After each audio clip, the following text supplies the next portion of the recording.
अभी हम और ये बैठे हुए हैं, हम इनको मार देंगे, ये हमको मार देंगे, ये क्राइम है। तो आपसी विवाद है और आपसी विवाद के लिए घटनाएं होती हैं।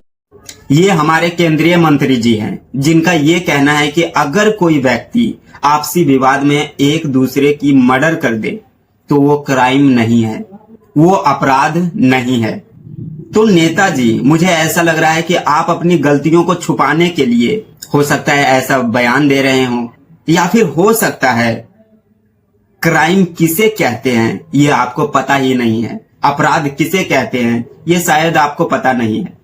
तो मैं आपके नॉलेज के लिए बता दूं कि ऐसा कोई काम जो कानून के खिलाफ हो और जिसके लिए सजा तय हो, यानी जब कोई व्यक्ति ऐसा काम करता है जो समाज, कानून या फिर नैतिक के विरुद्ध हो, उसे ये अपराध यानी क्राइम कहते हैं।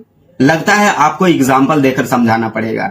जैसे हत्या यानी किसी को जानबूझकर मारना, चोरी यानी किसी की संपत्ति चुपके से ले जाना, डकैती यानी हथियार के साथ जबरन लूटपाट करना, बलात्कार, वहीं भ्रष्टाचार, रिश्वत लेना या फिर देना, धोखाधड़ी, झूठ बोलकर किसी से पैसा या फिर संपत्ति हथियाना।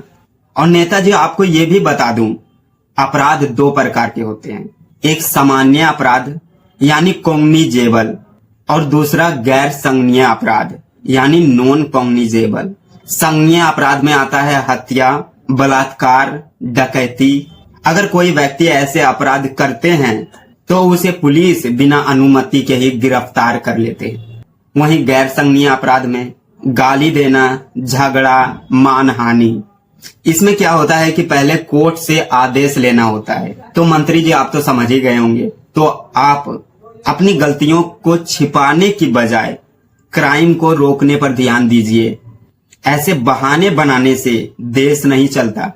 जनता बहाने बनाने के लिए आपको यहाँ पर चुनकर नहीं भेजे हैं, बल्कि आपको जनता की सेवा करने के लिए भेजा गया है। अगर आप इसी तरह से बहाने बनाते रहोगे तो आप जिस कुर्सी पर बैठे हो वहां से जनता तुरंत उखाड़ कर फेंक देंगे। देखो नेताजी, क्राइम एक ऐसा चीज है जो किसी को भी नुकसान पहुंचा सकता है। देखो, क्राइम की वजह से ही पाकिस्तान आज बदनाम है। अगर इसी तरह से लोगों का मर्डर होते रहा, इसी तरह से क्राइम बढ़ते रहे, तो इस देश में कोई भी सुरक्षित नहीं रहेगा, चाहे नेता हो, विधायक हो या फिर आम जनता। और ये आपको पूरी तरह से पता होगा। जय हिंद, जय भारत।